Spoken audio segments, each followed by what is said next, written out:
Avec cette capsule vidéo, nous allons voir aujourd'hui la fonction recherche. Alors, je travaille dans l'exercice découverte recherche, donc le fichier qui s'appelle découverte recherche, et je suis sur l'onglet exemple 4, le dernier onglet de ce fichier. Donc, dans cet onglet, j'ai un tableau qui me présente des poules. Chaque poule a un numéro, un nom abrégé pour sa variété.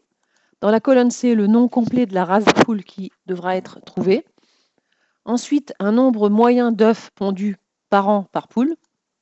Et enfin, son pays d'origine. Et à côté, j'ai un tableau dans lequel je retrouve les numéros, les variétés et le nom complet de la race que je devrais afficher en le trouvant ici.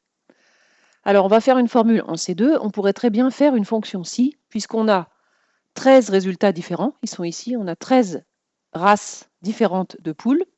Donc, on pourrait faire une fonction si imbriquée dans laquelle on aurait 12 tests plus un résultat s'il faut.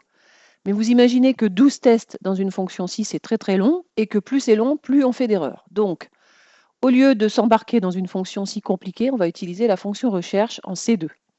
Donc je commence par égal recherche, le nom de la fonction. Deux possibilités, soit recherche H, soit recherche V.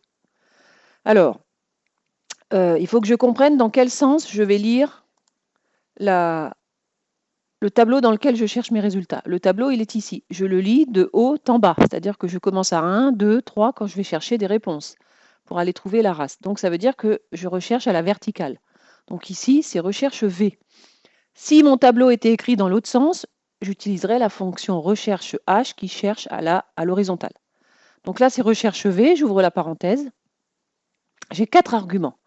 D'abord, mon critère de recherche. Mon critère de recherche, c'est qu'est-ce qui va me permettre de trouver la race de la poule? Eh bien, c'est son numéro. Donc, je clique sur la cellule A2.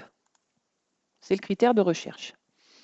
Ensuite, je dois indiquer quelle est la matrice. La matrice, c'est le tableau dans lequel je trouve tous mes résultats. Donc, c'est ce petit tableau ici, dans lequel je sélectionne bien l'ensemble, c'est-à-dire les numéros, les variétés, les races.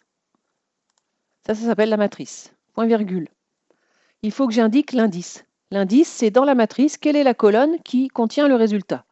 C'est la colonne qui est ici. Donc c'est pas la 1, c'est pas la 2, c'est la numéro 3. Dans ma matrice, c'est la 3, j'écris le chiffre 3. Point virgule. Je dois maintenant donner l'ordre de tri. Il peut avoir deux valeurs, soit 0, soit 1. On met 0 quand le code qui est ici, le critère de recherche, renvoie à une valeur exacte. C'est bien le cas. La poule de Bresse a bien le numéro 1 et non pas 1,2, 1,3, 1,4, etc. Donc c'est une valeur exacte, je mets 0. Si ce n'était pas une valeur exacte, je devrais mettre 1. Donc ici, je valide et j'obtiens bien la poule de Bresse.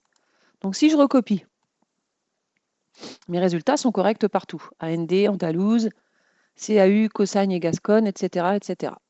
Par contre, si je devais ici faire une nouvelle recherche pour à nouveau la même valeur de la poule numéro 2, AND, qui pond 175 œufs par an en moyenne et qui vient du pays Royaume-Uni. Si je recopie à nouveau ma formule ici pour obtenir la race, ça me fait un message d'erreur. Si je regarde ma formule, je vois que la matrice, qui est écrite ici en rouge, en fait, il est allé la chercher ici. Pourquoi? Eh bien, parce que ça, on le sait déjà, quand on recopie une formule vers le bas, lui, il change les valeurs des cellules. Pour le critère de recherche, j'en suis à A15. Pour la matrice, j'en suis à A14, J27. Et là, du coup, il ne trouve pas la race qui correspond au numéro 2. Donc, en fait, la solution, ce serait de mettre des dollars, comme on l'a déjà vu. Eh bien, ici, on va voir une autre solution pour éviter de mettre les dollars. Je vais supprimer mes formules pour recommencer. Et en fait, ce que je vais faire, au lieu de mettre des dollars, c'est que je vais nommer cette matrice. Je vais lui donner un nom. Et dans la formule, je vais utiliser son nom. Donc, il n'y aura pas de changement des valeurs, des références des cellules. Donc, je sélectionne la matrice. Pour donner un nom, je vais dans Données, définir la plage. Ici, je mets le mot que je choisis. Donc, moi, je mets poule avec un S. Je valide.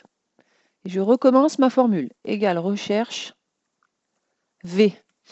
Critère de recherche, c'est la cellule A2. Point virgule. La matrice, cette fois, j'écris son nom. Donc, son nom, c'est le mot que j'avais choisi, c'est poule. Point virgule. Dans quelle colonne je trouve ce que je cherche? C'est dans la colonne 3, ça n'a pas changé. Point virgule. Quel est l'ordre de tri, soit 0, soit 1? C'est 0. Je valide. Donc j'obtiens bien la poule de Bresse. Si je recopie jusqu'ici, mes valeurs sont exactes comme tout à l'heure. Et cette fois, si je recopie en plus, ici, il n'est pas allé chercher dans une matrice qui serait descendu dans les cellules et qui aurait changé les valeurs, il est allé chercher dans la même, car je lui ai indiqué son nom.